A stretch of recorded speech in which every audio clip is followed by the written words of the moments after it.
लूका 18 अध्याय। अधर्मी न्यायाधीश और विधवा का दृष्टांत। फिर उसने इसके विषय में कि नित्य प्रार्थना करना और हियाव न छोड़ना चाहिए, उसने यह दृष्टांत कहा।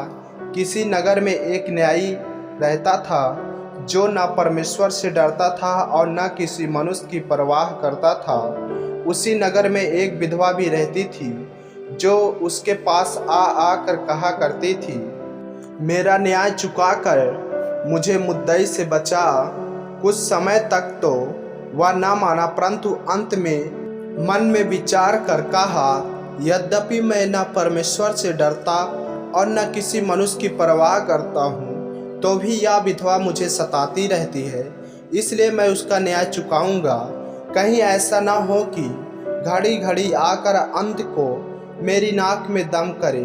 प्रभु ने कहा, सुनो, यह अधर्मी न्यायी क्या कहता है। इसलिए क्या परमेश्वर अपने चुने हुओं का न्याय न चुकाएगा जो रात दिन उसकी दुहाई देते रहते हैं? क्या वह उनके विषय में देर करेगा? मैं तुमसे कहता हूँ, वह तुरंत उनका न्याय चुकाएगा। तो भी मनुष्य का पुत्र जब आएगा तो क्या वह पृथ्वी पर विश्वास पाएगा? फरीसी और चुंगी लेने वाले का दृष्टांत। उसने उनसे जो अपने ऊपर भरोसा रखते थे कि हम धर्मी हैं और दूसरे को तुच्छ जानते थे, यह दृष्टांत कहा।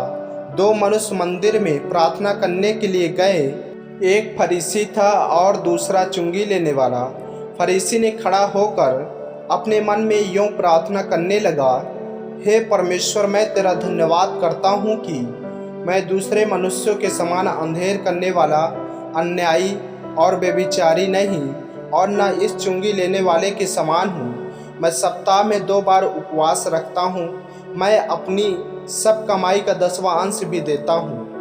परंतु चुंगी लेने वाले ने दूर खड़े होकर स्वर्ग की ओर आंखें उठाना भी न चाहा, वरन अपनी छाती पीट पीट कर कहा, हे परमेश्वर, मुझ पापी पर दया कर।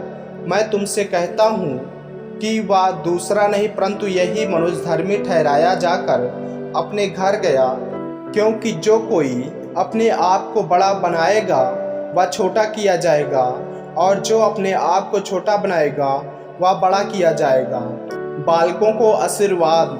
फिर लोग अपने बच्चों को भी उसके पास लाने लगे कि वह उन पर हाथ रखे, परंतु चेलों ने देखकर उन्हें डांटा। यीशु ने बच्चों को पास बुलाकर कहा, बालकों को मेरे पास आने दो और उन्हें मना ना करो, क्योंकि परमेश्वर का राज ऐसों ही का है।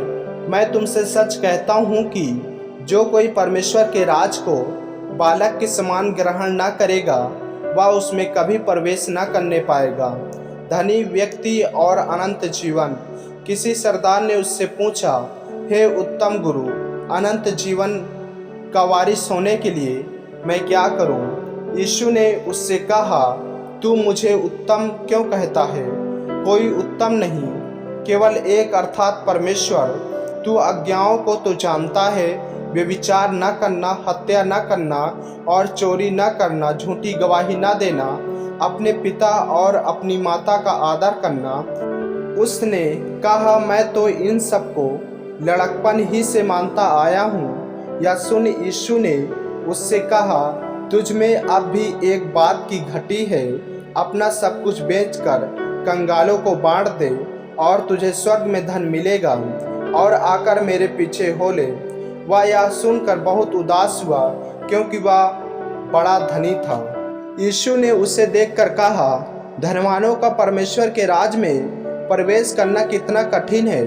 परमेश्वर के राज में धनवानों के प्रवेश करने से ऊंट का सुई के नाके में से निकल जाना सहज है। इस पर सुनने वालों ने कहा, तो फिर किसका उद्धार हो सकता है? उसने कहा, जो मनुष्य से नहीं हो सकता वह परमेश्वर से हो सकता है।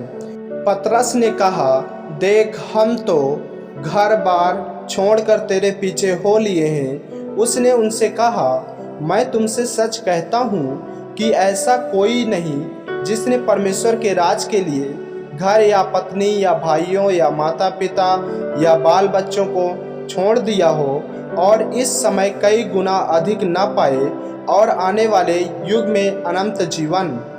अपनी मृत्यु के विषय यीशु की तीसरी भविष्यवाणी। फिर उसने बरहों को साथ ले जाकर उनसे कहा, देखो हम यरूशलेम को जाते हैं और जितनी बातें मनुष्य के पुत्र के लिए भविष्यवक्ताओं के द्वारा लिखी गई है वे सब पूरी होंगी, क्योंकि वह अन्य जातियों के हाथ में सौंपा जाएगा और वे उसे ठट्ठों में उड़ाएंगे और उसका अपमान करेंगे और उस पर थूकेंगे और उसे कोड़े मारेंगे और घात करेंगे और वह तीसरे दिन जी उठेगा। पर उन्होंने इन बातों में से कोई बात ना समझी और यह बात उनसे छिपी रही और जो कहा गया था वह उनकी समझ में ना आया। अंधे भिखारी को दृष्टिदान। जब वह यरीहो के निकट पहुंचा तो एक अंधा सड़क के किनारे बैठा हुआ भीख मांग रहा था। वह भीड़ के चलने की आहट सुनकर पूछने लगा, यहाँ क्या हो रहा है? उन्होंने उसको बताया, यीशु नासरी जा रहा है। जब उसने पुकार के कहा, हे यीशु दाऊद की संतान, मुझ पर दया कर, जो आगे आगे जा रहे थे वे उसे डांटने लगे कि चुप रहे, परंतु वह और भी चिल्लाने लगा, हे दाऊद की संतान, मुझ पर दया कर। तब यीशु ने खड़े होकर आज्ञा दी कि उसे मेरे पास लाओ, और जब वह निकट आया तो उसने उससे पूछा, तू क्या चाहता है कि मैं तेरे लिए करूं? उसने कहा, हे प्रभु, या कि मैं देखने लगूं। यीशु ने उससे कहा, देखने लग, तेरे विश्वास ने तुझे अच्छा कर दिया है। तब वह तुरंत देखने लगा और परमेश्वर की बड़ाई करता हुआ उसके पीछे हो लिया, और सब लोगों ने देखकर परमेश्वर की स्तुति की। आमीन। मेरे प्रियो, यदि आप इस चैनल पर नए हैं, यदि आपने अभी तक हमारे चैनल को सब्सक्राइब नहीं किया है तो हमारे चैनल को सब्सक्राइब करें और बेल आइकन के बटन को दबाएं ताकि परमेश्वर का वचन रोजाना आप तक पहुंच सके। जय मसीह की। प्रभु आपको आशीष दे।